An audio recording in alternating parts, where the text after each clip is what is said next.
Bonjour à tout le monde et à toutes et à tous. Nous avons dans la première séance donc abordé les questions de la situation au Liban et la guerre qui s'y développe suite à celle qui s'est développée à Gaza.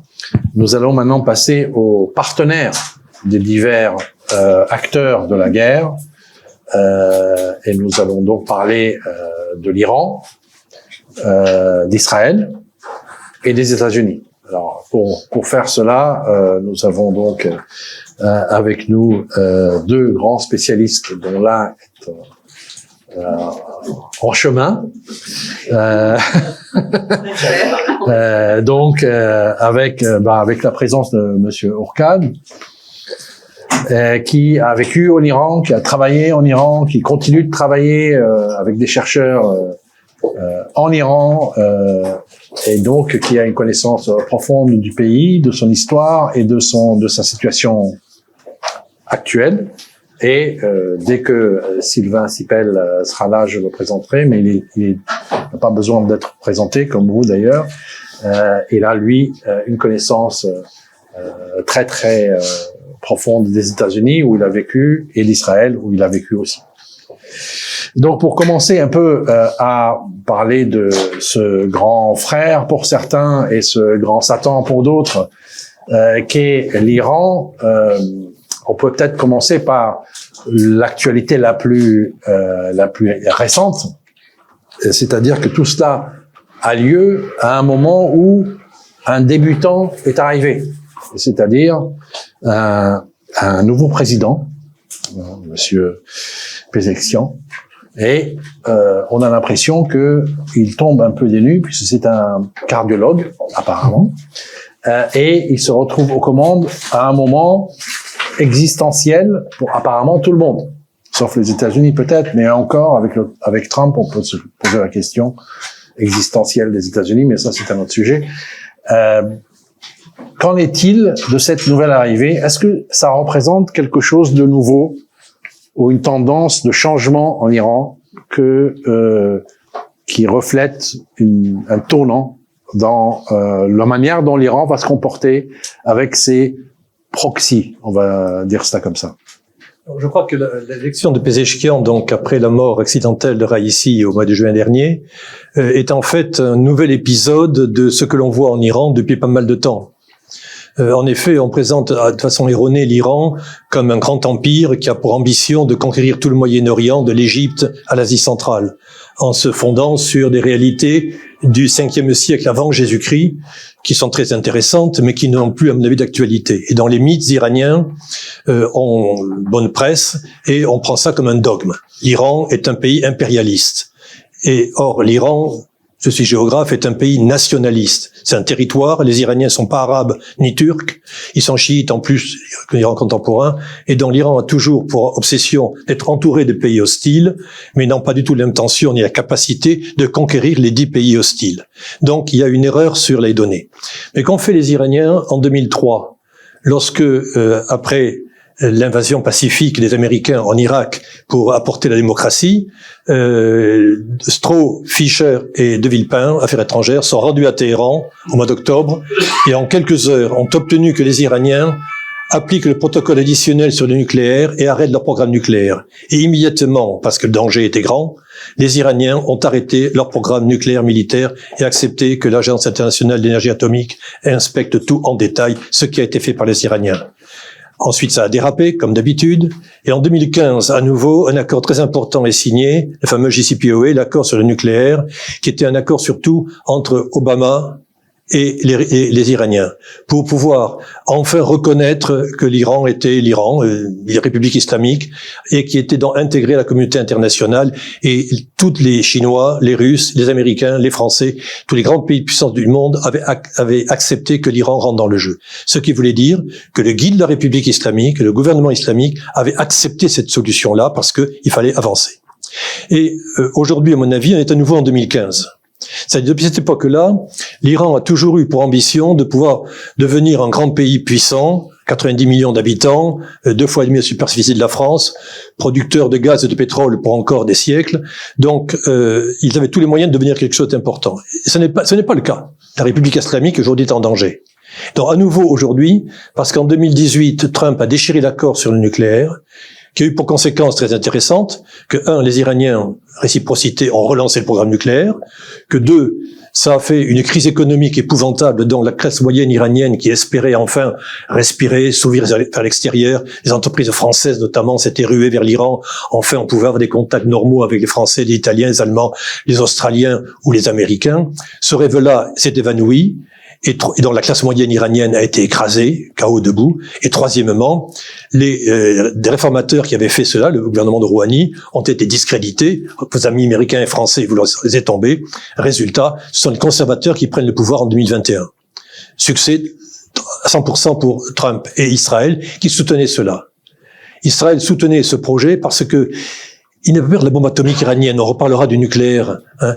Mais la bombe atomique est largement un leurre. C'est un élément très important. Mais tout le monde dit, regardez la bombe atomique iranienne. Et pendant ce temps, vous colonisez la Cisjordanie sans que personne s'en occupe. C'est pas important, la Cisjordanie. Le nucléaire iranien, c'est important.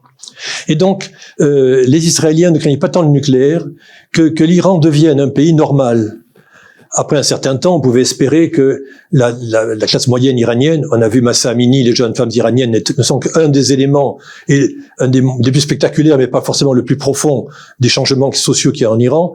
La société iranienne prend le pouvoir, les choses changent en Iran, et il y a en Iran, au Moyen-Orient, un pays de 90 millions d'habitants, avec l'expérience de l'Iran islamique, de l'islam politique, qui est capable d'agir intelligemment. Pas simplement en soutenant le Hezbollah ou quelques proxys qui vont embêter Israël, non. Un pays solide, qui par une puissance économique, politique, avec ses alliés saoudiens, américains, allemands, français, australiens, seront capables d'imposer à Israël des choses sérieuses. Et donc voilà le danger pour Israël, la menace iranienne véritable, stratégique. Le nucléaire, les Israéliens ont 300 bombes, c'est pas la bombinette iranienne qui est encore virtuelle qui les effraie. C'est un problème très sérieux, c'est pas l'essentiel.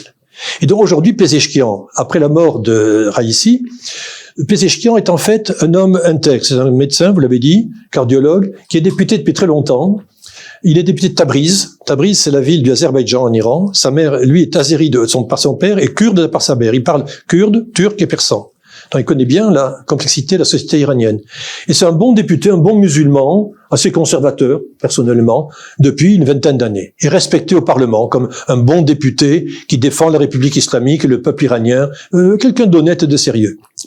Et donc, à la mort de Pezeshkian, le Raïssi, le guide qui est quelqu'un de tout à fait intelligent. C'est l'homme politique au monde le plus expérimenté qui existe. Ça fait 45 ans qu'il est au pouvoir, grosso modo. Il était capable de faire les accords qu'il fallait faire en 2003, en 2015, à nouveau maintenant peut-être. Hein. Et donc quelqu'un qui a l'expérience de la guerre, l'expérience internationale, l'expérience des États-Unis, d'une négociation sur le nucléaire. Bref, quelqu'un qui a de la bouteille, qui sait de quoi il parle. Et donc, on sait très bien que le guide peut être envoyé au paradis ou en enfer, peu importe ce que l'on croit, prochainement, c'est une chose qu'on peut penser. La crise économique est très grave à l'intérieur du pays. Et tout le monde se demande, après ce qui s'est passé avec Mahsa Amini, notamment sur les femmes, très popularisé, mais qui n'est qu'un élément parmi d'autres, la République islamique est en danger. Comme en 2003, comme en 2015. Il faut donc faire quelque chose, sans renverser la table. On va pas changer de régime comme ça, comme en Israël, par exemple, comme en Irak ou en Libye. Grands systèmes démocratiques qui ont été mis en place. Bon, personne n'est d'accord avec cela. Donc, le gouvernement de la République islamique, le guide a dit, les conservateurs de côté, on met au pouvoir un homme modeste, sérieux, mais qui est en train de renverser la table. Il a dit, d'accord, je prends le pouvoir, je vais être élu démocratiquement, ou il a été élu correctement, à condition que je prenne Javad Zarif, le négociateur des accords de 2015, formé aux États-Unis, les accords de 2015, toute l'équipe est venue avec Pezeshkian. Autrement dit, un challenge. Ils ont dit, d'accord, je joue le jeu, mais je veux avoir carte blanche sur un certain nombre de choses. Les choses sont pas encore faites. Mais on a aujourd'hui donc la volonté politique au plus haut niveau de l'État iranien de revenir aux choses importantes, sérieuses. La République islamique est en danger et la nation iranienne, l'État iranien est en danger parce que la crise économique est telle. Regardez ce qui se passe en Arabie Saoudite, le pays est en train d'exploser. Regardez les Émirats, c'est magnifique. Et nous, Iraniens, on a une dévaluation. Je vous signale que depuis ce matin, un euro vaut 720 000 rials. 720 000 rials. Il y a 10 ans, c'était 1 pour 50. Donc, la République est en danger. Donc, on prend Pezeshkian, qui est effectivement pas un leader politique, mais quelqu'un qui est capable de gérer la crise actuelle et, étant bon musulman, de faire comprendre du guide. Il est très respectueux du guide, mais de comprendre la société. Je comprends les Kurdes, je comprends les Azéris, je comprends la société téhéranaise, je comprends les problèmes de la médecine en Iran, je suis cardiologue, hein, et je comprends surtout qu'il s'agit d'arrêter d'avoir peur, mais de ne pas avoir peur de discuter avec les Américains, avec les Israéliens, avec les Français, n'importe qui. On est prêt à faire le job. Et donc, on a actuellement au pouvoir quelqu'un qui effectivement est fragile, et cela, sa fragilité entre guillemets, a suscité des combats intérieurs dont on reparlera. L'Iran est peut-être ce qu'était l'Union soviétique à la chute du mur de Berlin, hein, avant que l'Union soviétique s'effondre. On en reparlera peut-être. Alors, vous avez décrit un nouveau président qui veut l'ouverture plutôt que la fermeture, qui semble être validé dans cette approche par le guide suprême, qui lui-même s'approche de son départ céleste. Est-ce que dans ce départ céleste, peut-il pas y avoir un changement de la République islamique en République tout court?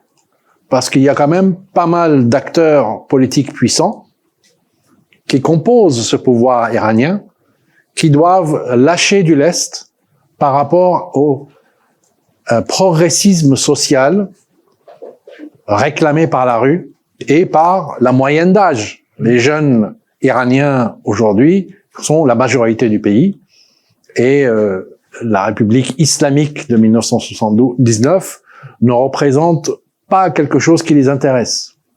Peut-on imaginer une évolution à la chinoise, beaucoup de liberté de consommation et de comportement, mais aucune liberté réelle politique? Les Iraniens adorent les Chinois à 10 000 kilomètres. Mais préfèrent, quand ils regardent l'extérieur, ils peuvent regarder vers ce qui se passe en Europe du point de vue culturel et de la liberté, c'est une évidence. Mais ce que vous dites est très important. L'Union soviétique n'est pas tombée à la suite d'une révolte des Turkmènes ou des Ouïghours ou des Tadjiks. Elle est tombée parce que le système était confronté à des problèmes intérieurs très graves d'usure de l'Union soviétique, et c'est Gorbatchev, le patron du régime, qui a dit je change de logiciel. C'est donc pas en regardant comment les Kurdes vont faire renverser la République islamique, comment les Baloutches ou les minorités sunnites, etc., ou les femmes iraniennes, ou les gens des banlieues. Arrêtons des visions sectorielles et de croire qu'un petit groupe de gens va prendre le pouvoir. Les gardiens de la révolution, qui ont été chassés du Liban ou de Syrie, vont prendre le pouvoir. Ils vont peut-être essayer de le faire. Mais quelle base ont-ils? Ce qu'il faut voir.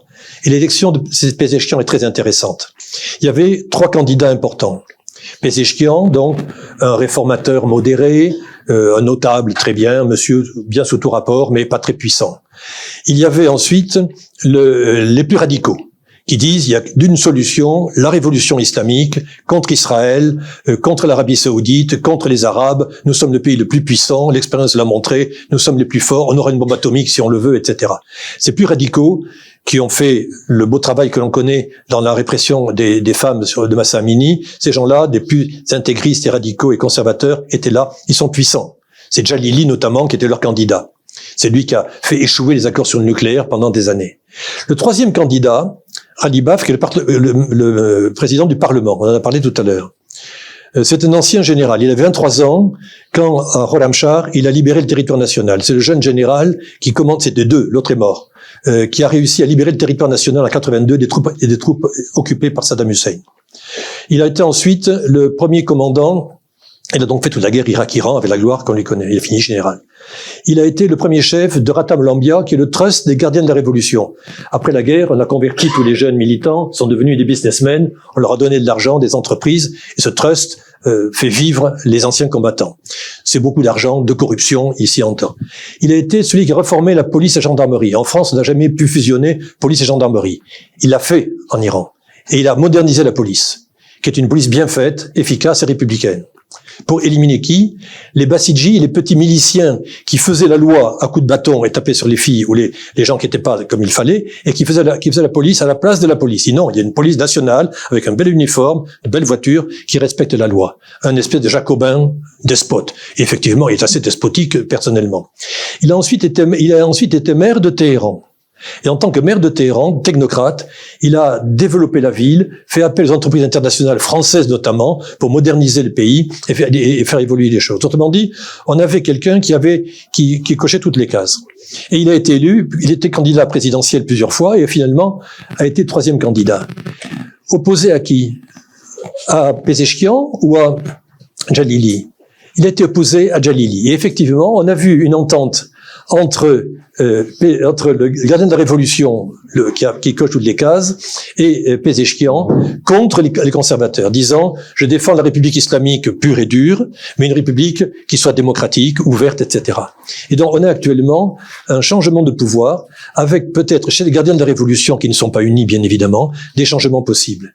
Et qui est le vrai gardien de la révolution, qui a toutes les médailles qu'il faut, c'est l'actuel président du Parlement, que je n'aime pas beaucoup entre nous, parce que c'est un collègue qui maintenant est professeur de géographie à l'université, et il a brisé le contrat que j'avais à l'université de Téhéran pour travailler dès qu'il est devenu maire de Téhéran. Mais, cela dit, il faut passer par-dessus ces problèmes personnels et voir que il y a chez les gardiens de la Révolution un certain nombre de gens qui sont des nationalistes, et actuellement, ce qui est important, ces gens-là qui ont défendu la patrie, ils sont à nouveau là, disant « je suis prêt à défendre la patrie », puisqu'il y a la guerre de Gaza notamment, et qu'il se passe des choses assez importantes, les accords d'Abraham, on y reviendra, et donc, en cas de danger, j'ai la compétence pour pouvoir défendre la patrie et la République islamique par ailleurs. Alors, vous faites une superbe transition pour une prochaine question, puisque récemment, Monsieur Netanyahou a montré une carte au Congrès américain, en mettant sur cette carte, deux cartes d'ailleurs, une opposée à l'autre, le cauchemar et le rêve. Le cauchemar, c'est tout ce qui est urbano-chiite, et le rêve, c'est tout ce qui est déserto-sunnite, en gros, hein. Donc, accord d'Abraham et contre l'ennemi. Mais on parle moins souvent aujourd'hui d'une alternative à cette vision qui a été initiée par les Chinois et qui ont, comment dirait-on, fortement encouragé les Iraniens et les Saoudiens à se mettre d'accord pour assainir leurs relations et favoriser les relations commerciales stables et sur lesquelles on peut compter. Est-ce que ce schéma-là est mort ou est-ce que l'ouverture iranienne actuelle fait reflet à cette stratégie d'alliance plutôt dans la région qu'une espèce de vente aux enchères des alliances avec des forces centripèdes étrangères comme les États-Unis, la Chine ou la Russie? Je suis d'accord avec Netanyahou pour le fait il a très bien décrit le fait que de Kaboul à Beyrouth, il n'y a que des pays ruinés par les guerres, par les drames, et qui sont venus tous de l'extérieur, du Liban, de la Syrie, de l'Irak, de l'Afghanistan, 20 ans de guerre, les résultats qu'on connaît, échec total sur toute la ligne, il n'y a que l'Iran au milieu qui essaie de s'en sortir. Et donc, petit détail, tous ces pays-là sont des républiques, entre guillemets. L'Afghanistan a changé, c'est entre beaucoup de guillemets, mais c'est des républiques. Ensuite, de l'Oman jusqu'à l'Égypte, sont des monarchies. Égypte est une monarchie aussi. On a des monarchies sunnites. Donc, deux systèmes politiques face à face. Les uns étant ruinés par des guerres étrangères, etc., et un Iran épouvantable, impérialiste et terroriste, n'est-ce pas? Et au sud, des pays très très bien, tous sunnites, arabes et pro-américains, et maintenant pro-israéliens. Quand l'Iran a vu, un des objectifs de Rouhani, quand il a été élu, le président iranien élu en 2013, c'était un, de régler la question sur le nucléaire, deux, de lever les sanctions économiques avec les États-Unis, et trois, de faire que les relations avec l'Arabie Saoudite soient normalisées. Sur l'Arabie Saoudite, il n'a pas réussi. Et effectivement, les choses sont mal passées. Jusqu'à ce que l'accord d'Abraham arrive. Quand l'accord d'Abraham arrive en 2020, l'Iran, qui a eu pour seule obsession l'encerclement par des pays hostiles, se voyait encerclé par Israël, qui est déjà installé en Azerbaïdjan, au Kurdistan d'Irak, désormais à Bahreïn et aux Émirats, et l'Arabie Saoudite demain matin. Donc l'Iran encerclé. Et les deux pays étaient au bord de la guerre. Quand les Chinois arrivent le 10 mars 1923 et leur disent « Vous êtes mes deux principaux clients et fournisseurs.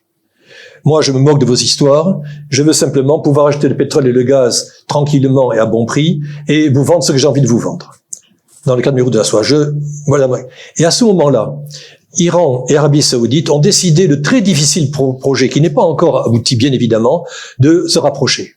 Et l'Iran a constaté à ce moment-là qu'il devait changer de stratégie.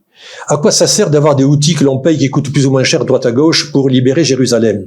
Tout à l'heure, une chose intéressante avait été dite sur Khomeini en 82. Khomeini avait dit dans sa grande sagesse, la route de Jérusalem passe par Kerbala. L'Iran était en guerre. On va libérer Jérusalem, c'est le souhait de tous les musulmans du monde, bien évidemment. Mais en attendant de libérer Jérusalem, ça passe par Kerbala, c'est-à-dire l'Irak, avec qui nous sommes en guerre. On verra Jérusalem après. Et aujourd'hui, on revient sur cette même stratégie. Et donc, pour l'Iran, aujourd'hui, il est prioritaire de construire avec l'Arabie Saoudite un duo, comme Nixon l'avait fait en 73. Il avait dit au Shah d'Iran et au roi d'Arabie, vous êtes les deux gendarmes du Golfe, deux grands pays puissants, pour des raisons différentes, c'est vous les patrons. Et je vous arme, je ferai le nécessaire pour que vous soyez forts. Et aujourd'hui, finalement, Iran et Arabie Saoudite ont constaté que jamais l'un va écraser l'autre militairement, c'est une chose impensable. Par contre, la jonction de leurs deux efforts pourrait faire en sorte que le projet israélo-américain de recomposition du Moyen-Orient, qui a été ruiné par des décennies de guerre américaine, notamment de l'Afghanistan au Liban à la Syrie.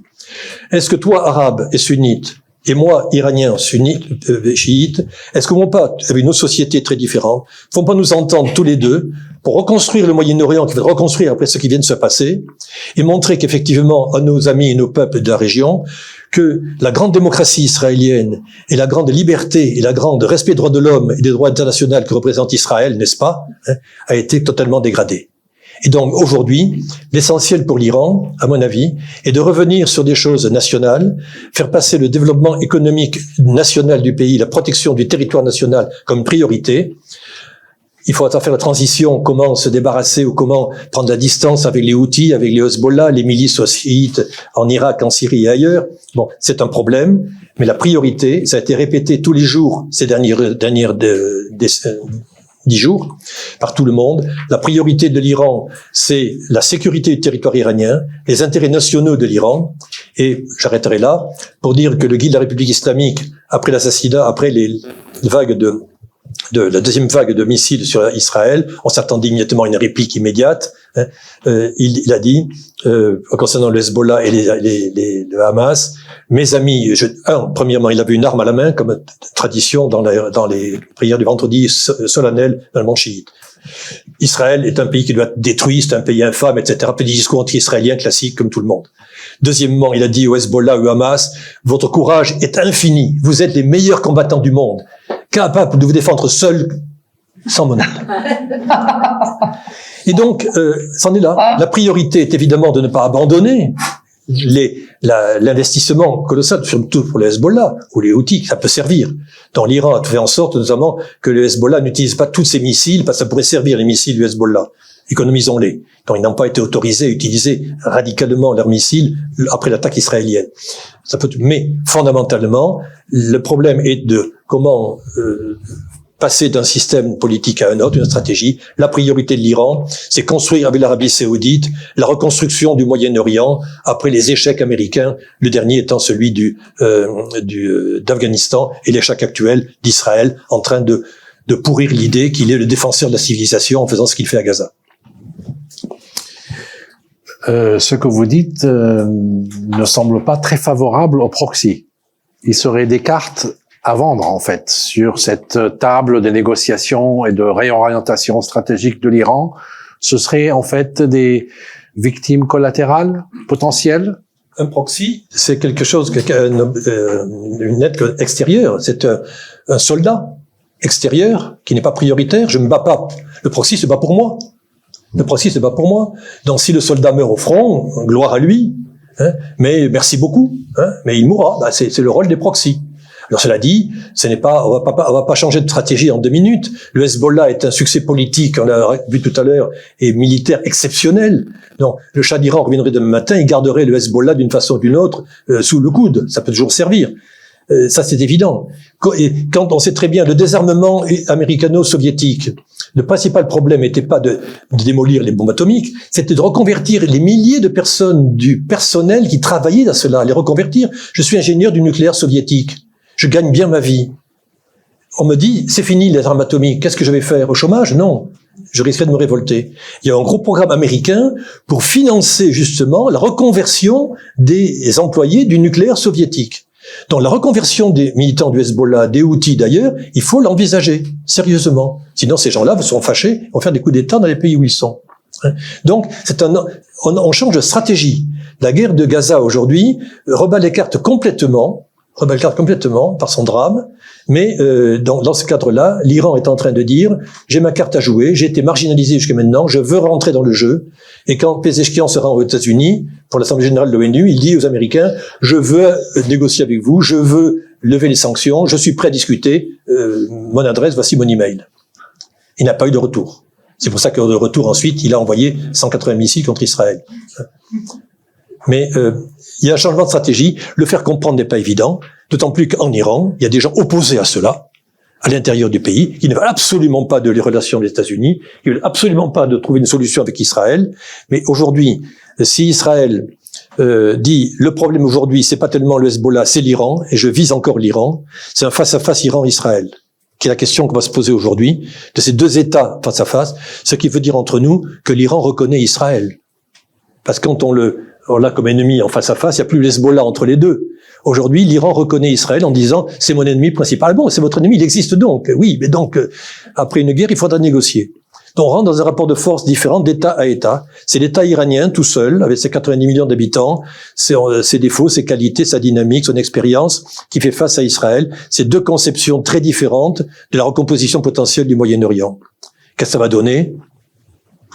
Même le diable ne sait pas. Merci, Sylvain Sipel, bienvenue. Donc, je vous ai brièvement présenté en votre absence. Donc, excusez mon retard.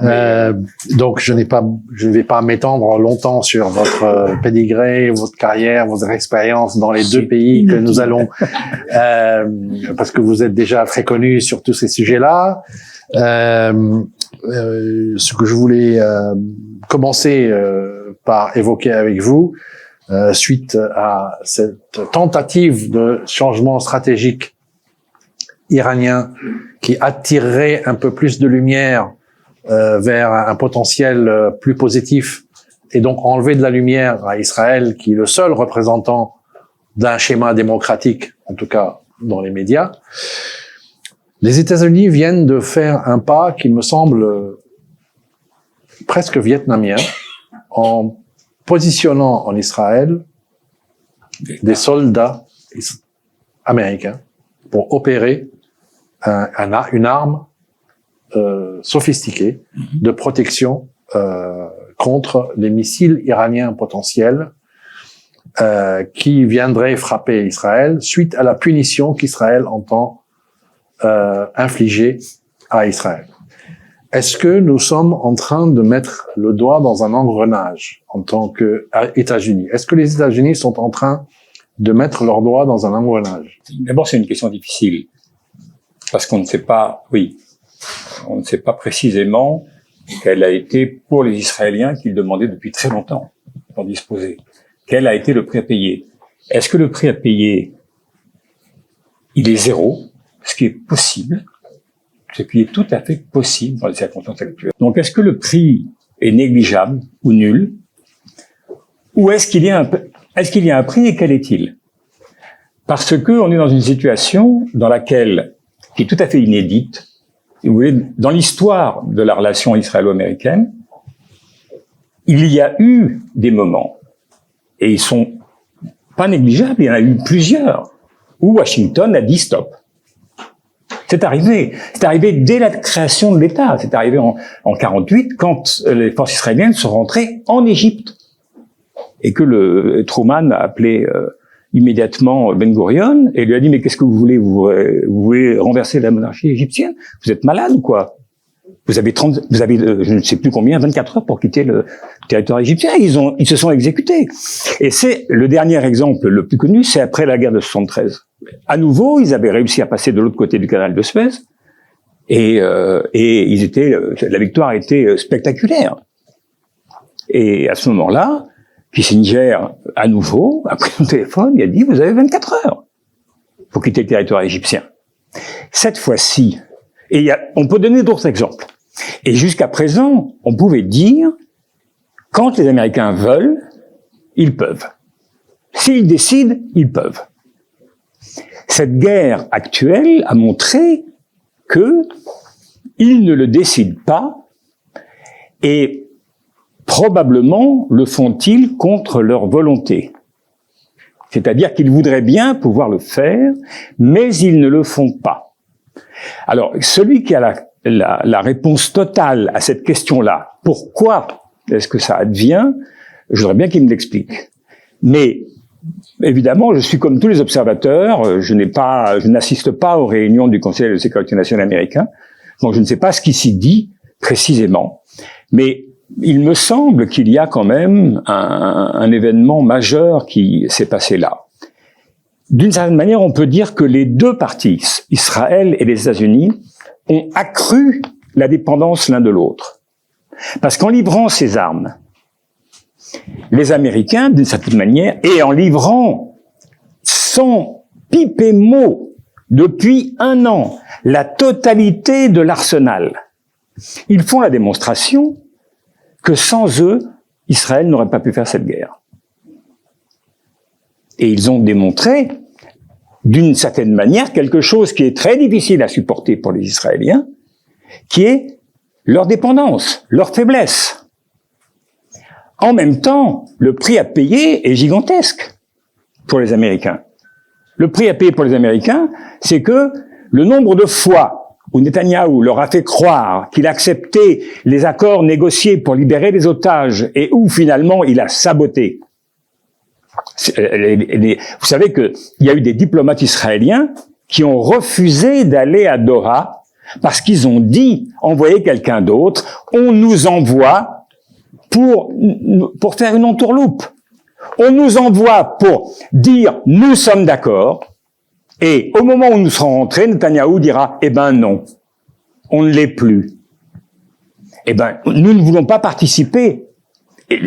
Ces diplomates l'ont fait savoir, et l'ont fait savoir publiquement. Ce qui s'est passé dans cette guerre montre quand même qu'il y a eu un changement très profond. C'est la première fois qu'à aucun moment, contre leur volonté et ce qu'ils présentaient comme étant leur intérêt, les Américains n'ont pas dit non et ont laissé les Israéliens poursuivre, on peut dire jusqu'au pire, jusqu'à ce à quoi on assiste aujourd'hui à Jabalia, par exemple, qui dépasse l'imagination.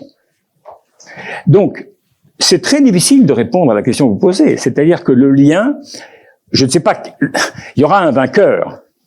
Il y aura un vainqueur. C'est-à-dire qu'il est possible, je ne sais pas dans quelles conditions et dans quelles circonstances, il est possible qu'à un moment, en plus on est à la veille des élections, mais on est dans un moment où effectivement, si les Américains disent à un moment « the game is over », c'est fini.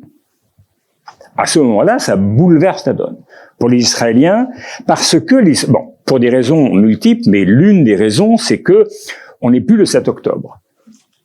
Le 7 octobre, il y a un désarroi en Israël. Il y a un véritable désarroi. Il y a un échec stratégique. C'est ce qui s'est passé. On n'était absolument pas prêts. Il y a un échec politique.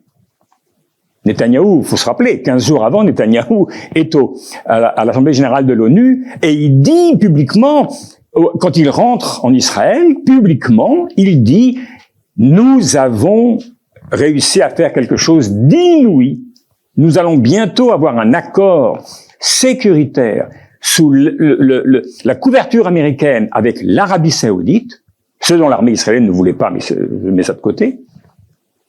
Et il leur a dit, et la question palestinienne, c'est fini, c'est terminé. Bon, on sait aujourd'hui, il a fallu le 7 octobre pour qu'on comprenne que ce n'était pas fini. Donc de ce point de vue-là, c'était aussi un échec politique. Même s'ils ont tué 6 Noirs, ça reste il y a un goût d'échec. Il y a un goût d'échec. Alors, dans ces circonstances-là, ce que fait Netanyahou est vraiment, c'est pas seulement la politique du pire, c'est à chaque pas en avant, il teste la capacité américaine. Et il fait la démonstration que la capacité américaine est moindre qu'elle a été. Elle ne l'est plus. Si elle ne l'est plus définitivement, ni vous ni moi ne le savons, mais à chaque fois, Netanyahou, une fois après l'autre, fait la démonstration que les États-Unis sont incapables de tenir leurs paroles, de maîtriser les choses et les événements. Les attaques au Liban, les premières attaques au Liban, visiblement, les États-Unis n'étaient pas prévenus. Quand ils déclenchent les premières frappes, les États-Unis ne sont pas prévenus.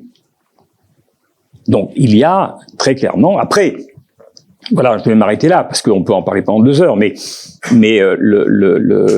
ça va quand même, on ne sait pas ce que Trump ferait, et on sait malheureusement ce que ferait Kamala Harris si elle était élue, et qu'elle respecte ce qu'elle a dit jusqu'à maintenant.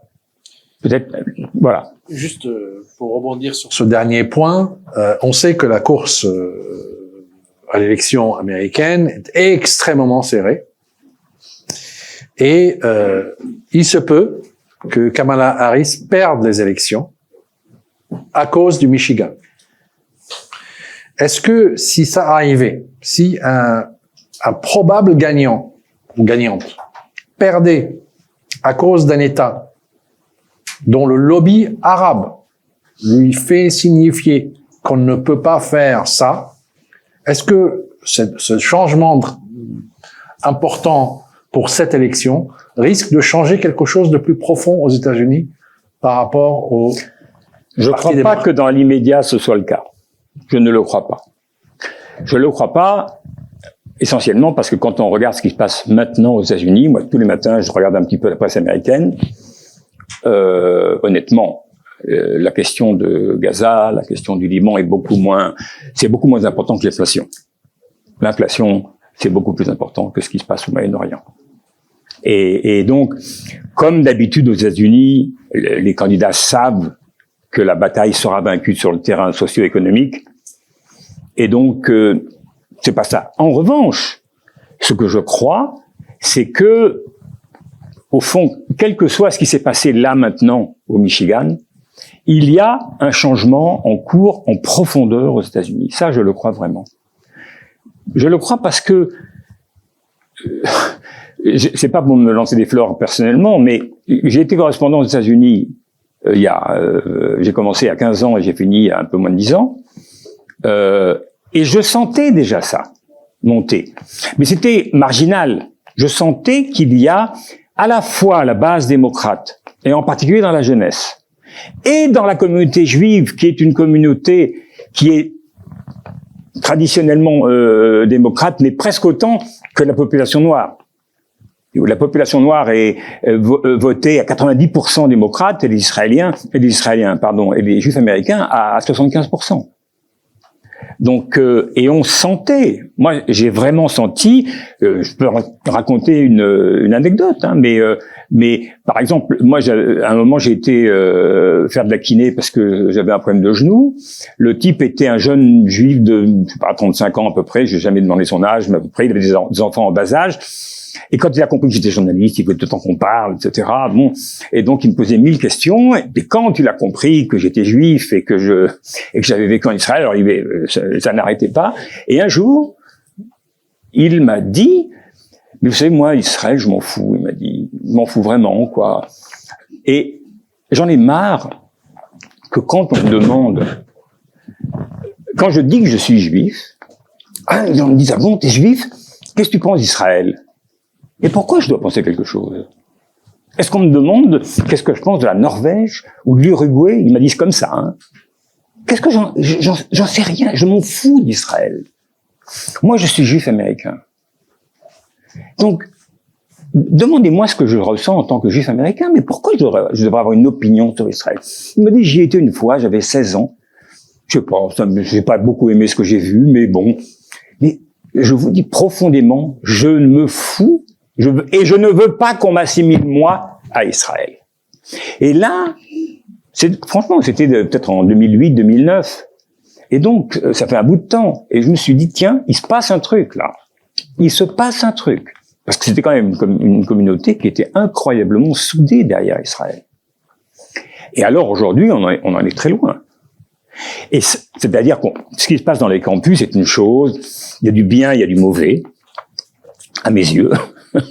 C'est-à-dire qu'il y a une façon de faire les choses qui est très américaine et qui est souvent détestable. Les Américains sont des binaires, c'est comme ça.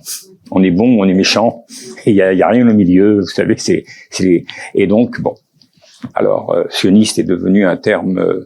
C'est comme si je sais pas.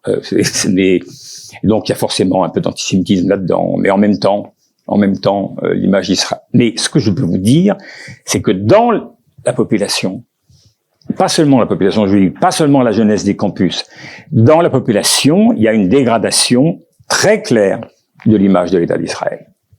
Et elle est indubitable. Elle sort dans tous les sondages. Il y a par exemple un institut qui s'appelle l'Institut Pew, P-E-W. Ils font, eux, des vraies études. C'est-à-dire, c'est pas 600 personnes au téléphone.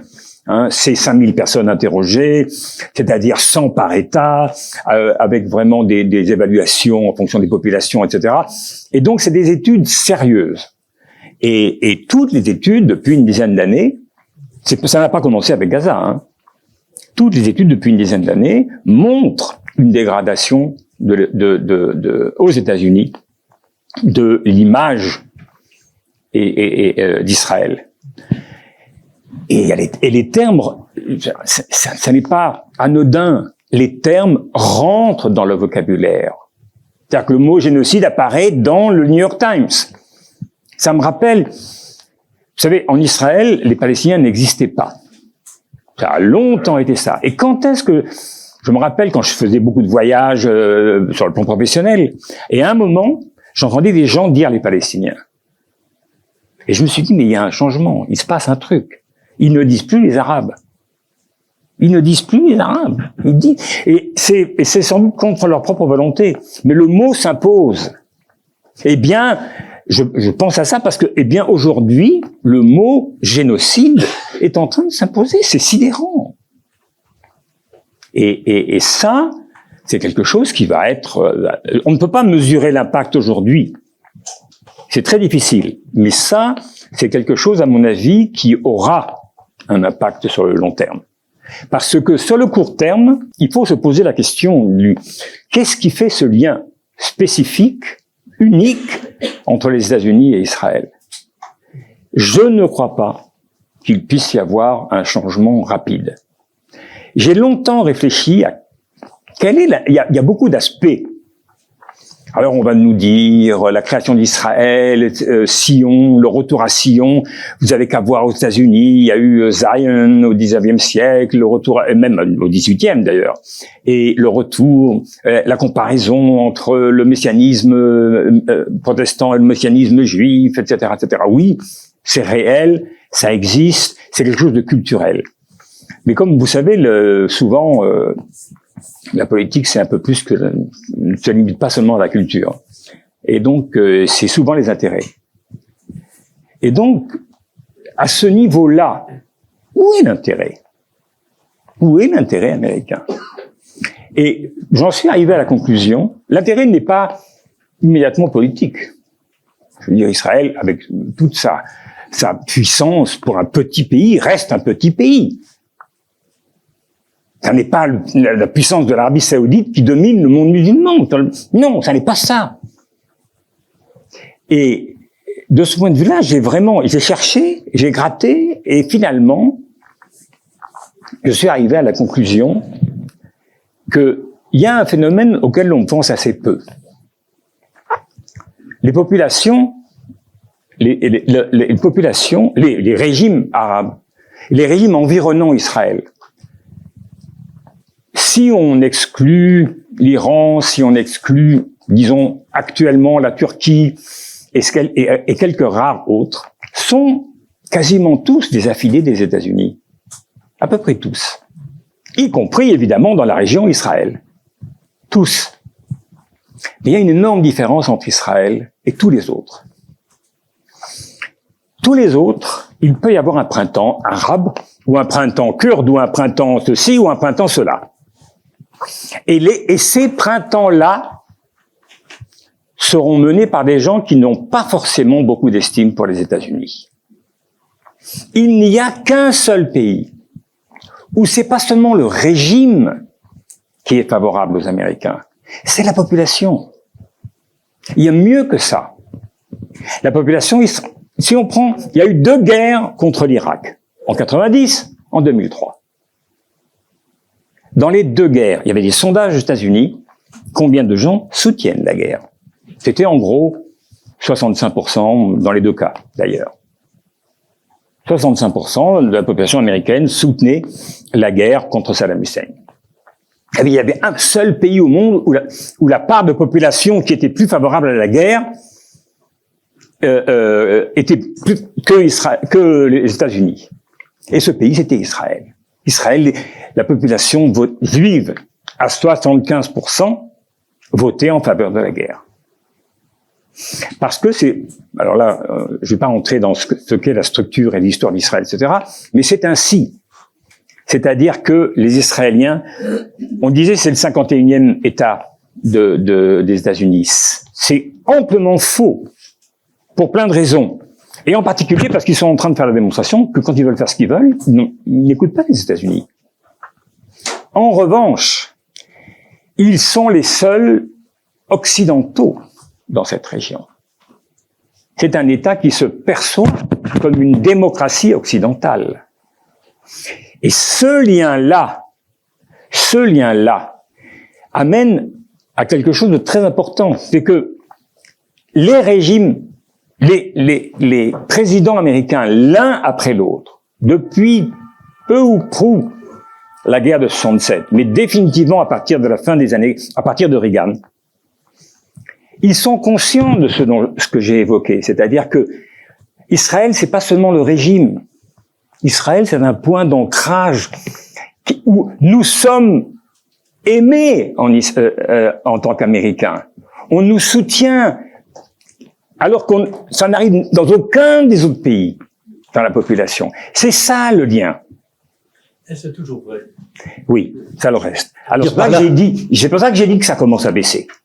Non, mais je veux dire, est-ce que justement, tu disais tout à l'heure, excuse-moi d'interrompre, mais les printemps arabes, etc. On l'a vu en Iran, les révoltes Massa Amini, etc. Les sociétés de ces pays sont pas comme Israël, il y a un décalage culturel, etc. évident, on connaît. Mais ces sociétés regardent plus vers les façons de vivre en Europe et la démocratie européenne américaine. Et actuellement, ils ont la pression chinoise, russe qui est derrière, qui est là, vaguement. Et donc, les Chinois, c'est parce que c'est la consommation. Oui, mais ils sont là. Et je veux dire, la question que je me pose aujourd'hui, où tout est en train de se disloquer, est la relation Israël et États-Unis en particulier, même s'il y a des liens très forts. Est-ce que justement, le fait que toutes les monarchies arabes, depuis Oman jusqu'à l'Égypte, sont soutenues par les Américains, ce n'est pas eux qui ont peut-être le choix. On a parlé tout à l'heure que les choses changent de l'intérieur. Si cette alliance israélo-américaine devenait une alliance beaucoup plus forte, saoudo-américaine. C'est-à-dire, c'est les États-Unis se rendant compte qu'Israël qui sera protégé dans tous les cas, et tous les pays de la région vont finir par reconnaître Israël demain. Ça, c'est entendu. Un Israël dont le caquet était rabaissé. Est-ce que stratégiquement, les États-Unis ne pourraient pas envisager, c'est du rêve tout ça, des alliances fortes, non pas avec Israël, qui est un pays qui est en train de perdre sa légitimité démocratique et de pays de ferme la civilisation, mais avec des pays comme l'Arabie Saoudite, l'Iran ou le Qatar et les monarchies pétrolières en général, où les sociétés effectivement sont beaucoup plus nombreuses, porteuses de drames éventuellement et de dérapages, mais aussi d'espoir pour l'avenir par rapport à Israël. Les enjeux sont pas les mêmes. Et donc, est-ce qu'il peut y avoir un choix stratégique des Américains de dire, je fais un deal avec les Saoudiens pour trouver avec l'Iran et avec les autres quelque chose, tout en obtenant évidemment que Israël soit respecté dans ses frontières. Et les Iraniens, à mon avis, entre autres, si on parle d'eux, ont fait leur deuil d'Israël. Je veux dire par là qu'il est entendu que demain après-demain, l'Arabie Saoudite aura des relations avec Israël. C'est entendu, mais l'évidence. C'est une évidence. Mais il faudrait, de toute façon, les Américains leur ont donné ce qu'ils demandaient, c'est-à-dire l'ouverture de recherche nucléaire en Arabie Saoudite. Donc tout le reste, et Netanyahou l'a validé. Donc là, c'est pour ça que l'armée israélienne est folle de rage. Et donc de ce point de vue-là, mais je pense que ça peut être une option pour l'avenir. Mais je pense que le lien tel qu'il est aujourd'hui, tel qu'il se passe, est tel que ça ne sera pas quelque chose qui sera rapide, qui sera vraiment. J'ai du mal. Alors, je suis peut-être pas suffisamment imaginatif, mais telle qu'est la situation, j'ai beaucoup de mal à imaginer que ça puisse. Enfin, parce que c'est ça. Sinon, ils auraient clairement dit ce qu'ils ont fait à plusieurs reprises dans le passé. Ça suffit. Vous arrêtez. Ils ne l'ont pas fait. Pourquoi? Parce qu'ils se disent, on ne veut pas les. Qu'est-ce qui pourrait nous arriver si Israël était affaibli? Parce que s'ils l'avaient fait, Israël serait sorti affaibli. D'abord, ils auraient dû baisser la tête devant un diktat. Et puis ensuite, ils n'auraient pas pu faire la guerre qu'ils ont fait. Donc, ça aurait été un coup sur la tête. Et quelles peut être les conséquences d'un affaiblissement d'Israël? Et c'est ça qui leur fait peur. Qu'est-ce qui peut advenir dans tous les pays environnants? Et tous les pays environnants ne sont pas vraiment, ne nous sont pas très, je parle des populations, très favorables aujourd'hui. Tu as raison de dire que que ce soit en Iran peut-être plus qu'ailleurs, mais quand même en Égypte, et même en Arabie Saoudite, évidemment. Le phénomène que tu décris, il est réel. Et je suis pas un spécialiste du monde arabe, mais il est réel, c'est évident.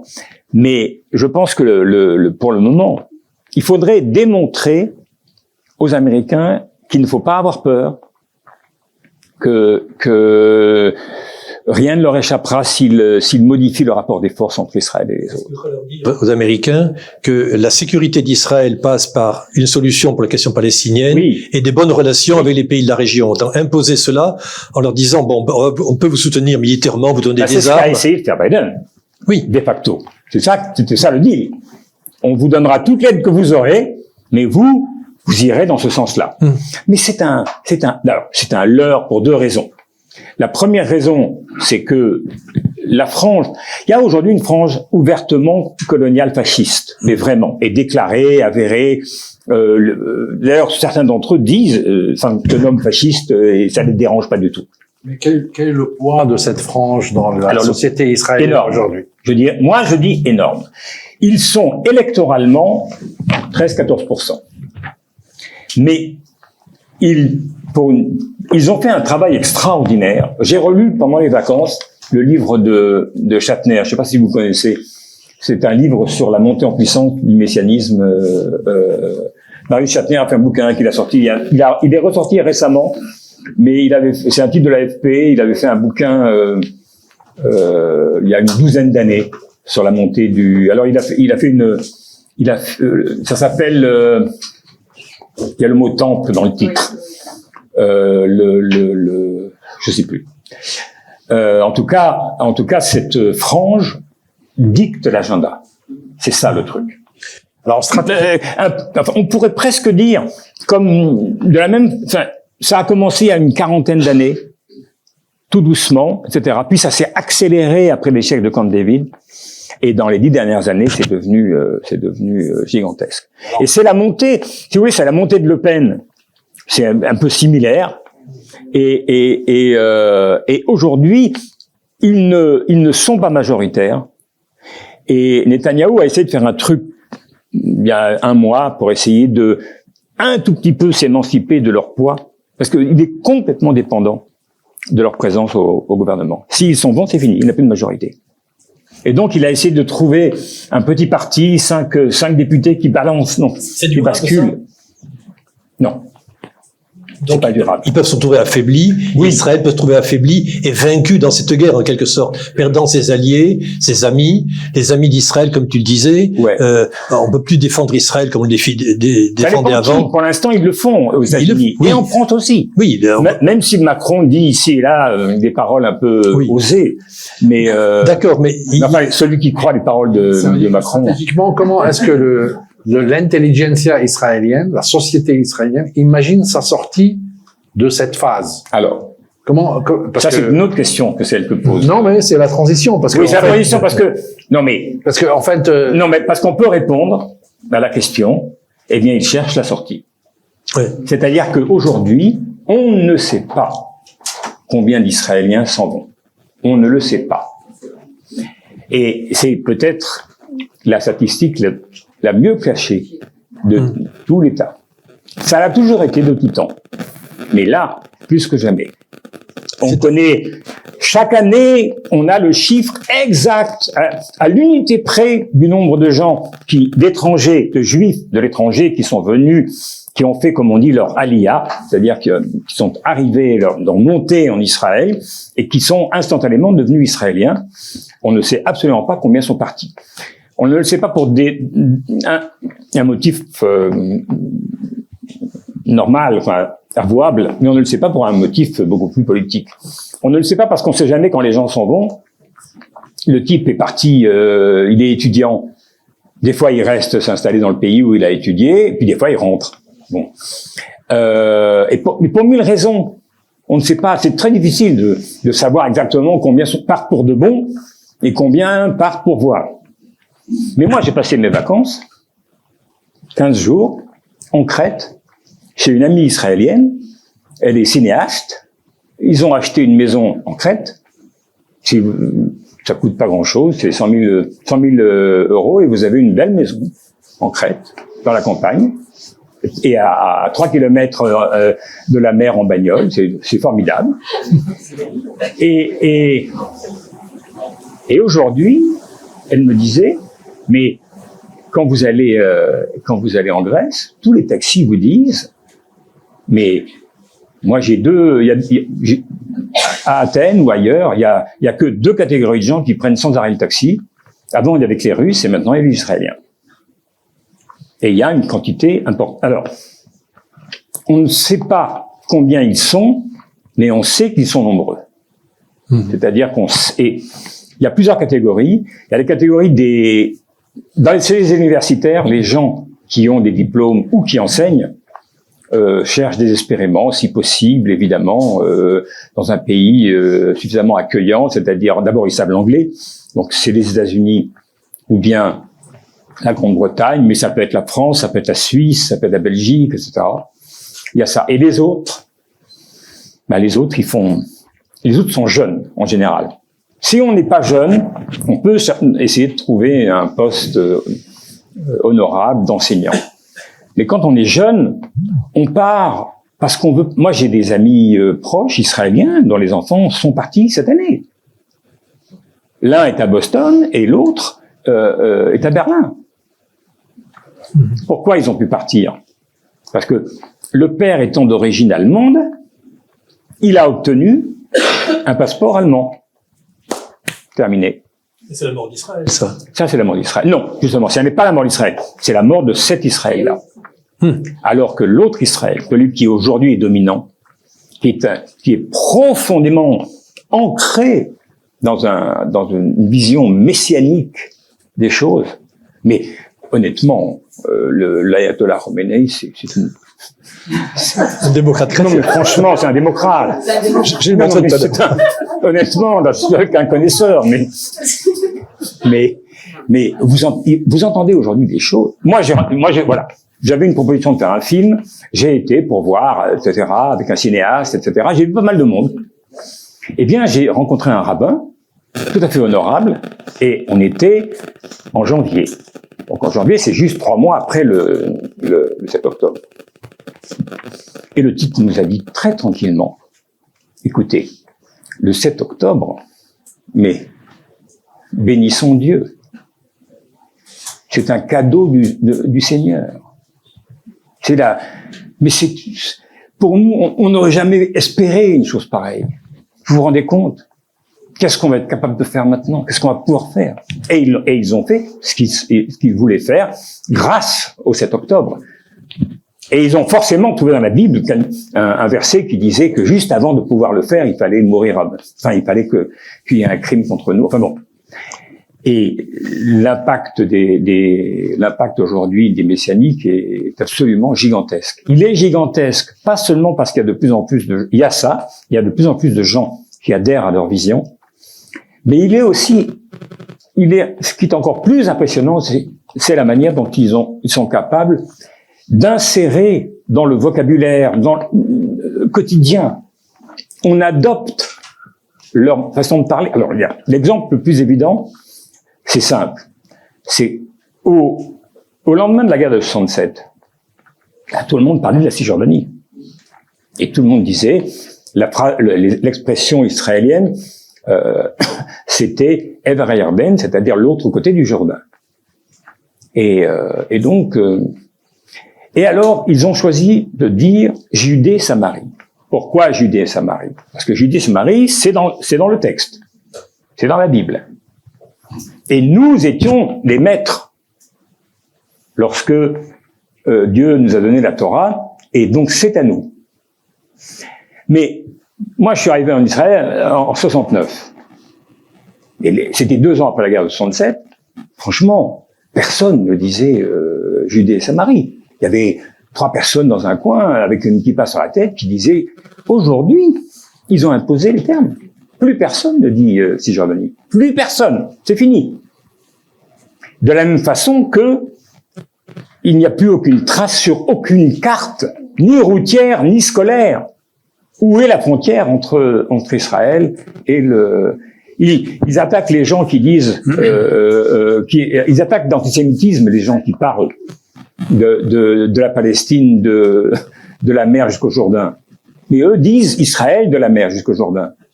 C'est leur langage à eux. Et ça, c'est quelque chose qui est beaucoup plus que politique. Oui. C'est beaucoup plus profond, le politique.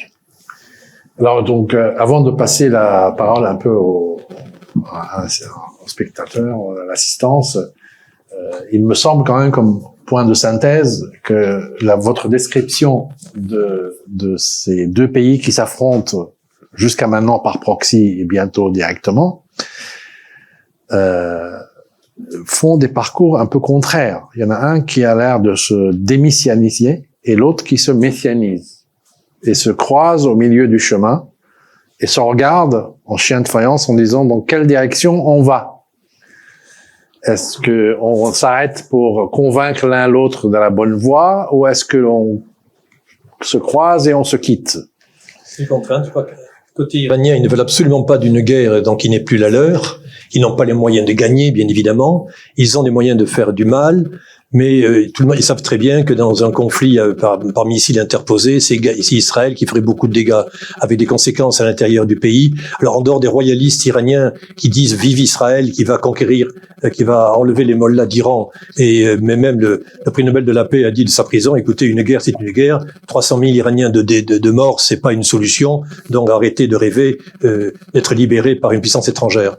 Bon, donc il y a une crainte de la guerre. Cela dit, en Iran aujourd'hui, les gens sont tranquilles, ne craignent pas cela et disent en tous les cas ce ne seront que quelques bombardements peut-être ici et là et symboliques qu'il n'y aura pas de grande confrontation, parce que et c'est là qu'ils espèrent quelque part que les monarchies arabes vont quelque part peser en disant nous ne voulons pas d'un conflit régional. Les Iraniens aujourd'hui n'ont toujours pas eu de réplique au bombardement du mois d'octobre parce que ils ont peur peut-être des bombardements iraniens, que les Iraniens n'ont pas envie de continuer, mais surtout parce que les pays voisins n'ont pas autorisé le survol de leur territoire, contraint ou forcé. Les Iraniens disent, on les a pas obligés. Mais concrètement, les diplomates iraniens ont fait le tour de tous les pays de la région pour leur dire, nous sommes amis, on veut être amis avec vous, mais bien évidemment, ne laissez pas les Israéliens utiliser votre espace aérien, sinon on sera obligé de passer de sanctionner. Mais donc ils ont ces moyens-là parce qu'ils savent qu'ils sont en danger. La République islamique serait en danger, la région serait incontrôlée. Et que finalement, dans les termes actuels, et si Trump la gagne, même si Harris l'emporte, le soutien à Israël américain étant tel de façon institutionnelle qu'ils finiront par, ce sera l'Irak, si vous voulez. C'est-à-dire, certes, les Américains ont gagné la guerre d'Irak, mais vous voyez, l'Irak d'aujourd'hui, ça donnait Daesh. Et donc, tout le monde, notamment en Arabie Saoudite, dans les monarchies pétrolières, craignent qu'après une conflagration régionale qui n'est pas leur guerre, le vainqueur sera Daesh, enfin le Daesh bis, si vous voulez, d'une façon ou d'une autre. Ce qui, pour tous les régimes en place, quels qu'ils soient, serait catastrophique. Et donc, c'est ça qui empêcherait. Alors, est-ce que cette menace de Daesh, finalement, d'un Daesh virtuel, n'est pas ce qui pourrait contraindre les États-Unis à ne pas, à éviter la guerre, la confrontation Israël, qui est en même temps, dernier point, le fait de voir Iran-Israël, c'est oublier la Palestine une nouvelle fois. Ils ont notre problème, c'est pas la Palestine. La Palestine, c'est quoi? Oui, un petit pays perdu, Gaza, c'est quoi? Il n'y a plus de Gaza, de toute façon. On n'en parle plus. Notre problème, c'est deux États fiers de leur prestige des deux côtés, qui veulent s'affronter. Pourquoi? Une espèce de combat de coq ou de western à la fin, dans lequel il y a 2 morts à la fin. Et donc, on est une situation que j'avoue, je n'envisage pas. Mais sachant que le risque d'une conflagration, je ne sais pas ce que tu en penses, Sylvain, est-ce qu'Israël veut vraiment une bagarre avec l'Iran? Moi, je suis inquiet. Inquiet, moi aussi. Non, mais je suis vraiment inquiet. Alors, je constate tout de même que ça fait combien de temps maintenant que les Iraniens ont lancé les fameux 180 missiles à octobre, 1er octobre. Ah, 1er octobre. Donc, ça fait déjà, voilà, bientôt 3 semaines. Gallant, le ministre de la Défense, immédiatement après, a dit, nous allons réagir. Ils ne peuvent même pas imaginer comment nous allons le faire. Oui. Ils en seront sidérés. Oui. Bon, il a dit ça.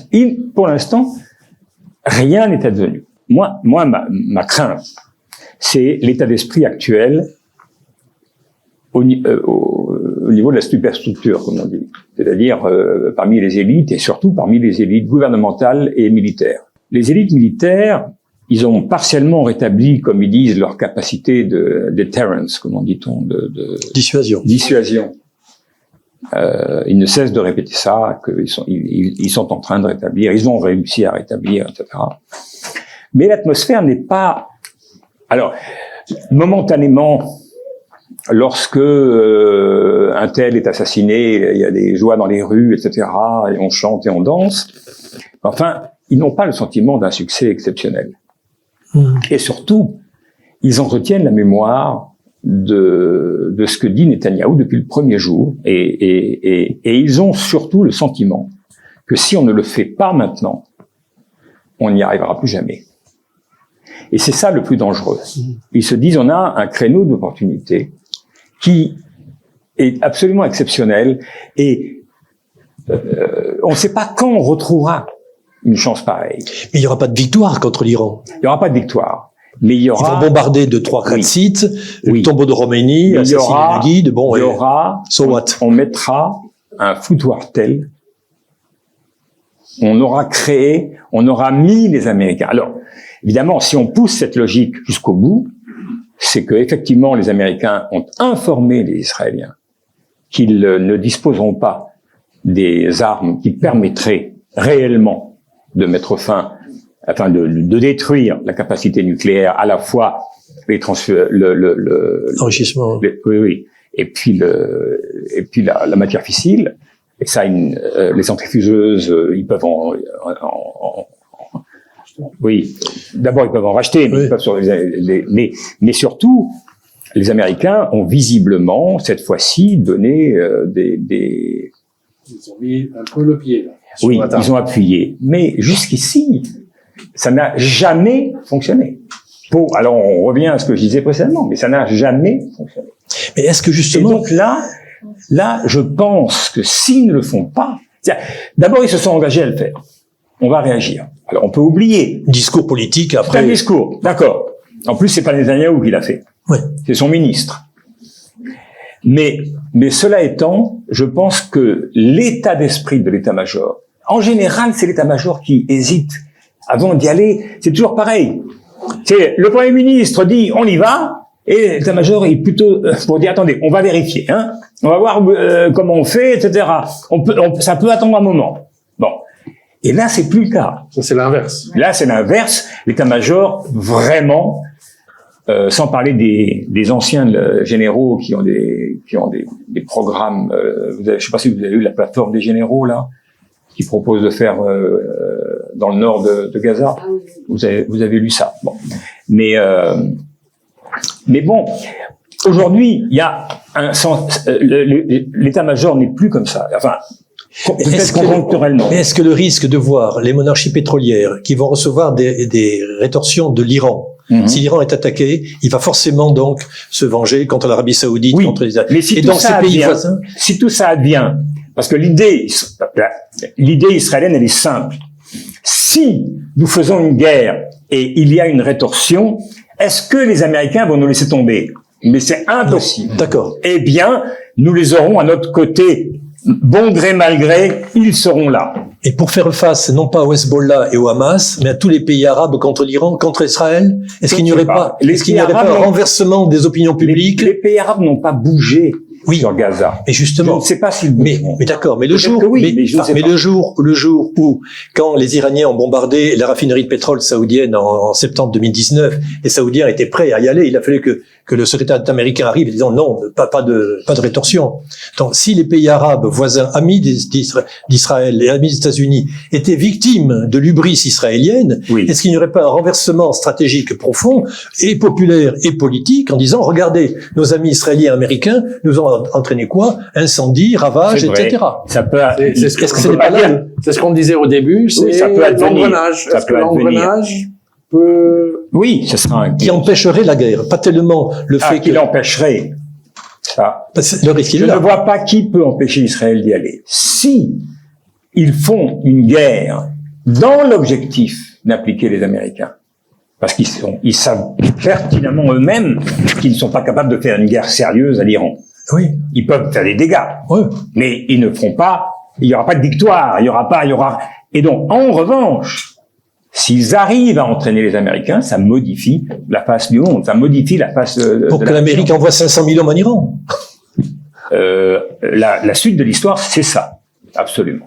C'est hors Vietnam, hors de propos quand même. Oui. Après l'Afghanistan, l'Irak, je ne suis pas dans la tête de Netanyahou. Et le Vietnam, c'est une hypothèse. Je ne suis pas dans la tête de Netanyahou. Je ne sais pas.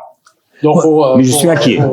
Pour passer un peu la parole un peu à tous les personnes qui sont présentes, et en virtuel et en physique, je pense que voilà, le choix est celui-là, celui de l'optimisme et du calme, ou bien de l'engrenage et de la perte de contrôle. Donc, on a à peu près 20-25 minutes maximum pour prendre des questions. Le mieux, c'est de les faire courtes pour que les puissent intervenir sur le plus de questions possibles.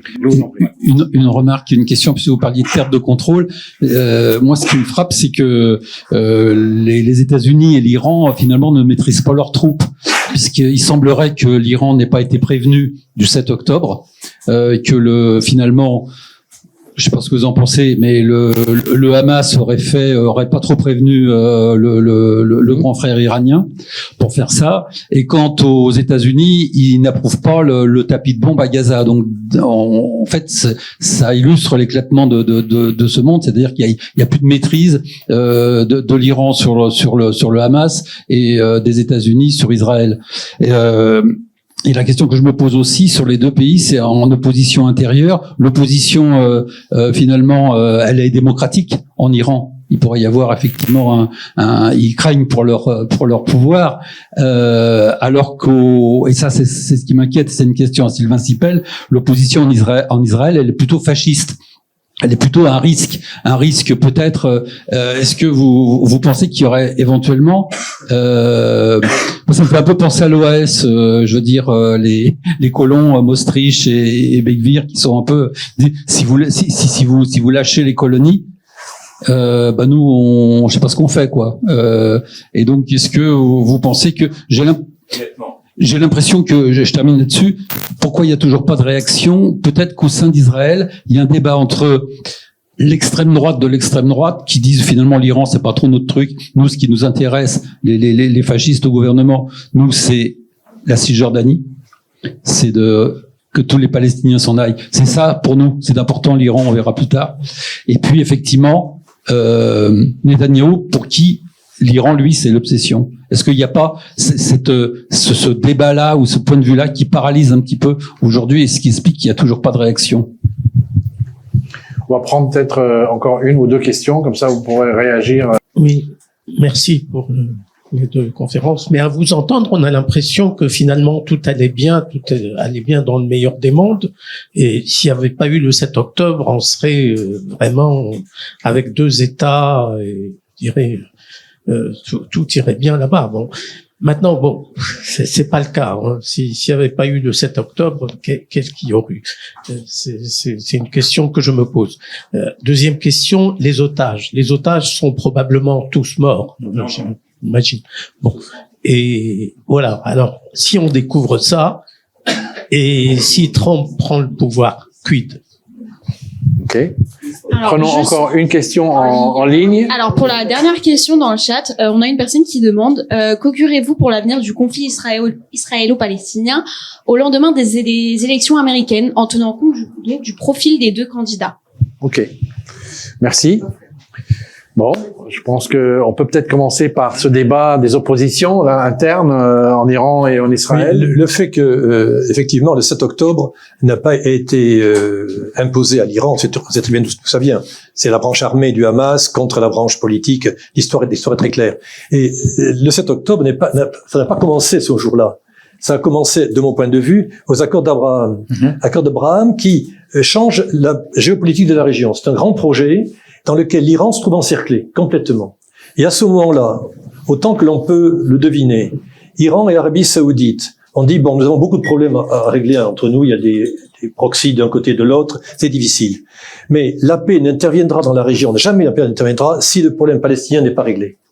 Si on ne règle pas un problème palestinien, qui est un problème de fond, lourd, historique, idéologique, tout ce qu'on voudra, il n'y aura jamais de solution. Donc c'est pas la peine que Saoudiens et Iraniens s'entendent sur 1000 chaussures tant que cette question-là n'est pas résolue. Moi, Iranien, je ne peux rien faire là-dessus, je suis trop grillé pour des raisons ou autres. Mais mes proxys, c'est terminé. Ils ne me servent plus. Ce sont des boulets aux pieds. Donc je vais trouver un moyen de prendre des distances.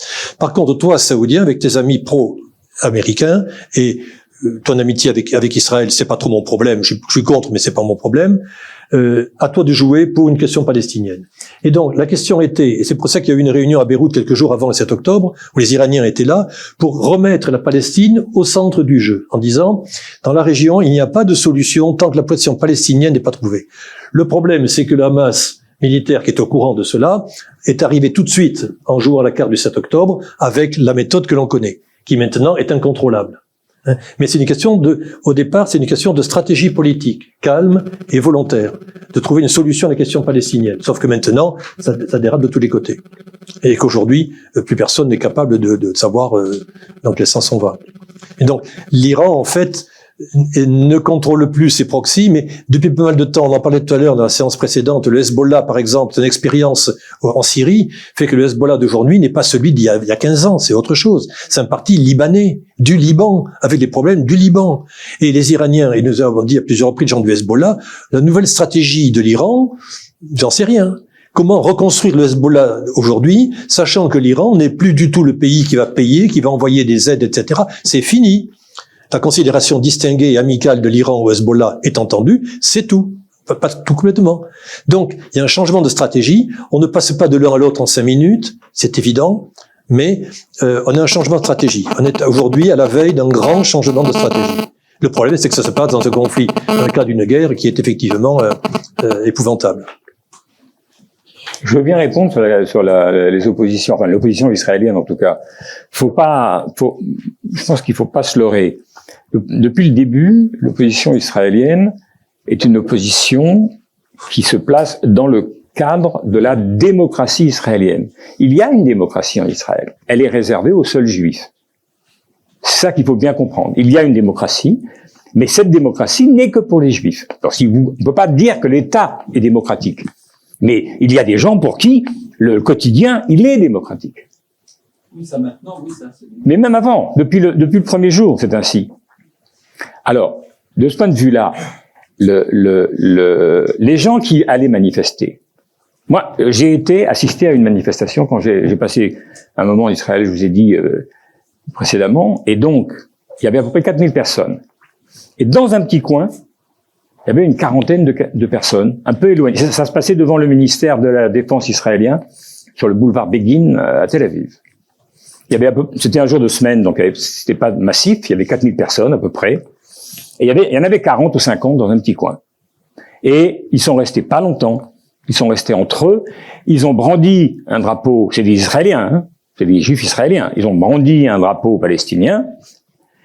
Mais ils ont dû rester un quart d'heure et ils ont dit bon, hein, on a fait notre truc, on est parti. Parce que il était impossible pour les gens qui manifestaient de parler de ce qui se passe à Gaza. C'était impossible. Inaudible. De ce point de vue-là, vous avez raison. C'est pas une opposition fasciste. On peut pas le dire. Parce que je pense que les fascistes sont les gens que cultive Netanyahou. C'est pas l'opposition. L'opposition, elle est beaucoup plus une sorte de centre-droit. Ce qui reste de la gauche passée, Pas de l'opposition à l'intérieur du gouvernement. À l'opposition à l'intérieur du gouvernement, il y en a quasiment pas là, actuellement. Dans ce gouvernement-là, non, il y en a pas. Il y en a pas. Les partis religieux se fichent de tout tant qu'ils reçoivent l'argent de l'État, donc ils diront oui.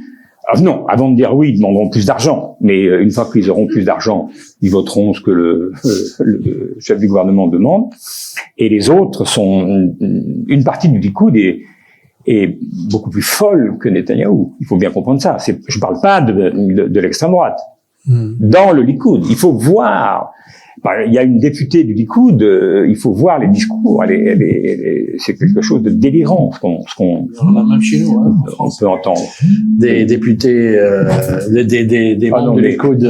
Il y en a un, mais c'est rien par rapport à ce qu'on peut entendre sur les réseaux en Israël, sur les réseaux sociaux ou à la télévision israélienne. C'est tout à fait inouï. De ce point de vue-là, vraiment, je répète ce que j'ai dit tout à l'heure, l'extrême droite coloniale détermine l'agenda, quoi. C'est ça.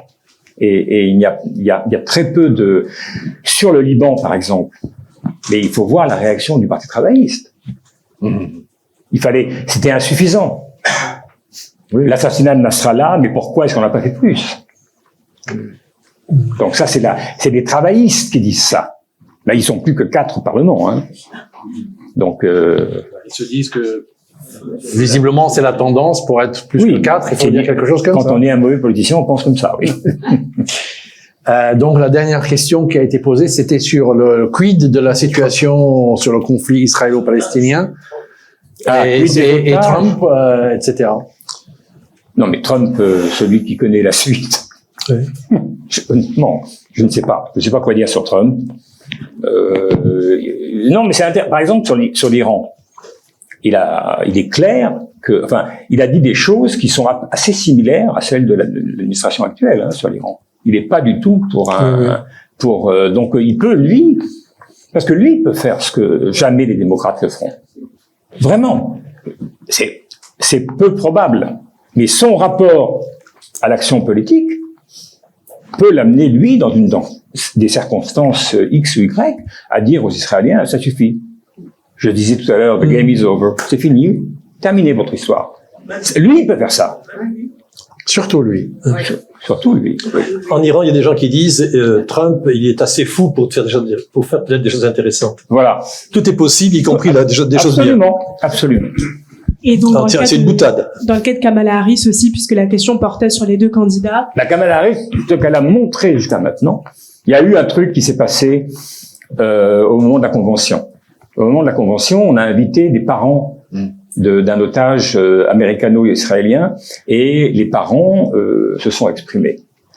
À peu près 3 semaines avant la convention démocrate, il y a une organisation qui s'est créée et qui a réuni 500 000 votes de démocrates engagés et a déposé ça à la convention et leur a dit, voilà, vous autorisez des gens pour défendre le point de vue israélien, nous voudrions que quelqu'un parle au nom des Palestiniens. 500 000 votes.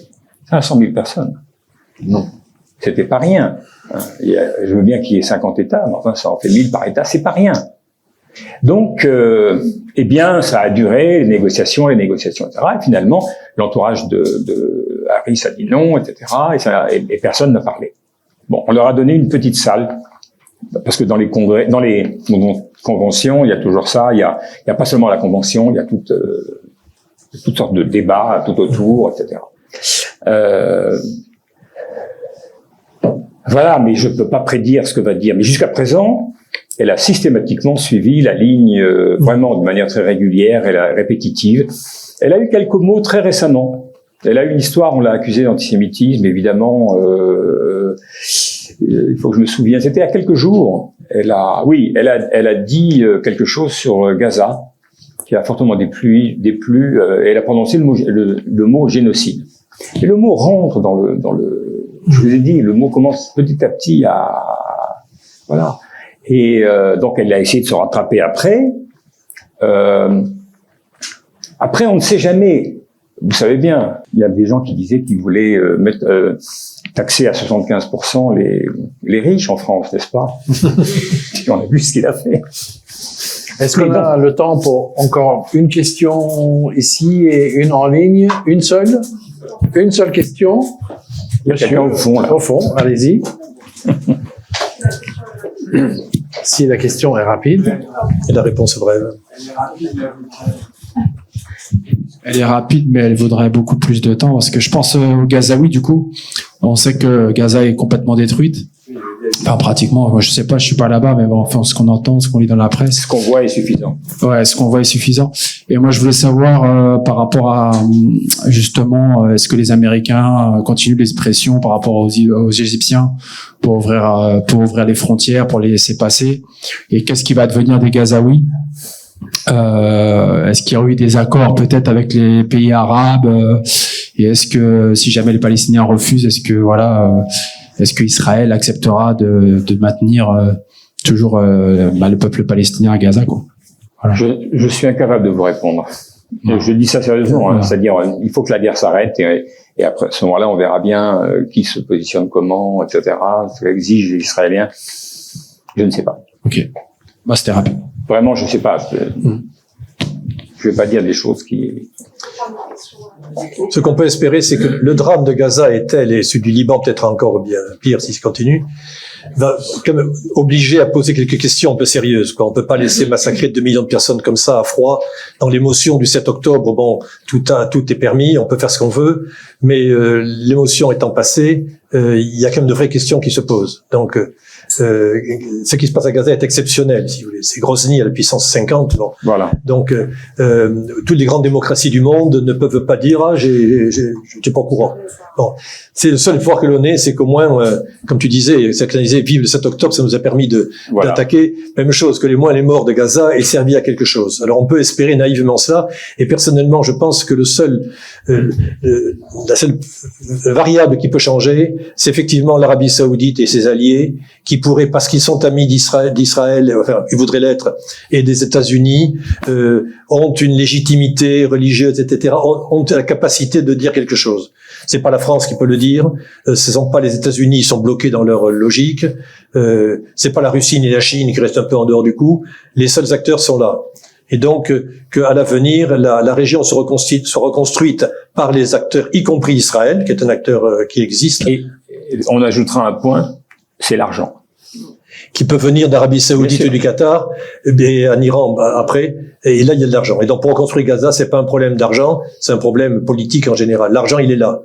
Mais il faudrait qu'effectivement les monarchies pétrolières fassent aussi leur aggiornamento et soient contraintes ou forcées d'avancer, mais ça c'est une grande question. Mais ce sont les acteurs, à mon avis, c'est eux qui tiennent la clé. On pense pas au peuple. Le peuple, oui. Non, on veut du peuple, en fait, la volonté du peuple. Non, c'est bien ce que je dis. Non, mais les décisions, il y a des gouvernements qui décident, mais la pression populaire, ça compte. On voit en Iran ce qui s'est passé, les émeutes qui sont passées sont une pression considérable sur le gouvernement iranien, même le plus réactionnaire. Il faut pas prendre les gens pour des imbéciles. Les États sont quand même concernés par les rapports de force. Mais la guerre de Gaza est un rapport de force inimaginable. On va prendre une dernière question rapidement. C'était juste une précision. Vous disiez tout à l'heure que jusqu'à présent, les États-Unis avaient toujours réussi à juguler Israël. Non, à leur faire changer à leur faire d'attitude. changer d'avis. Et que là, vous avez dit, cette fois, ils n'ont rien dit. Non, ils ont dit beaucoup. Ils n'ont rien fait. Ils n'ont rien empêché. Pour quelle raison? J'ai essayé d'expliquer tout à l'heure. C'est que je pense qu'il y a eu, en tout cas cette fois-ci, ils ont. Je pense que Biden a pensé qu'en laissant les Israéliens, du moins dans un premier temps, puisqu'après il a essayé quand même que ça s'arrête, et dans un premier temps, il s'est dit, si Israël répond à l'attaque du 7 octobre de manière disproportionnée, il faut laisser faire, il faut même soutenir, parce que il leur faut un succès manifeste pour accepter d'engager ce que nous voulons, c'est-à-dire de réengager une négociation pour un État palestinien. Mais tout ça est un leurre. C'est un leurre. Et on peut s'étonner quand même. Il y a eu le nombre de fois où on a essayé d'expliquer à ce gouvernement-là et à ces gens-là. On peut discuter 100 ans sur ce qui s'est passé à Camp David il y a bientôt 25 ans. Qui était responsable? Peu importe. Mais là, ceux-là, ils ont été ceux qui ont critiqué Camp David. Ils ont été ceux qui ne voulaient pas négocier.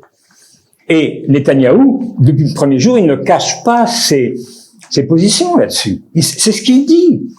Donc, il faudrait que les Américains, au lieu de croire on a la capacité à l'amener de force à négocier quelque chose dont il ne veut pas, c'est la fin de sa carrière s'il s'engage là-dedans. C'est terminé, c'est la fin. Donc, de ce point de vue-là, on ne voit pas, absolument pas. Moi, honnêtement, ma conviction est faite. Je ne crois pas que si un jour il y a un accord entre les Palestiniens et les Israéliens, je ne crois pas que ça viendra de leurs deux sociétés. La société palestinienne est trop faible. En tout cas, telle qu'elle est aujourd'hui, elle est désagrégée et sans direction. Et le côté israélien, c'est devenu une société coloniale avec des réflexes coloniaux et on voit pas du tout pourquoi, de même, on ne connaît pas de société coloniale qui a accepté. Pourquoi l'Israélien l'accepterait? Donc si on veut quelque chose, il faudra que ce soit imposé par l'extérieur. Comment, je ne sais pas. Mais je ne vois pas la chose pire. Je ne vois pas que ça puisse être fait sans les Américains. Mais peut-être que ce sera insuffisant. Peut-être qu'il faudra la communauté internationale, qui elle-même est dans un état onirifique. Mais en tout cas, je ne vois pas comment, si elle n'est pas imposée de l'extérieur, il pourrait y avoir une quelconque solution, pour une raison assez simple, c'est que l'un est trop fort, c'est Israël, et il ne peut pas gagner. Tant que les Palestiniens sont là, c'est comme ça. Et les autres ne peuvent pas gagner. Mais tant qu'ils sont là, ils n'ont pas perdu. Mais quel extérieur? Il n'y en a pas. Voilà. En tout cas, c'est la question ouverte qu'on va probablement traiter à la prochaine séance. On va remercier nos intervenants. Merci. Bernard et Nicolas.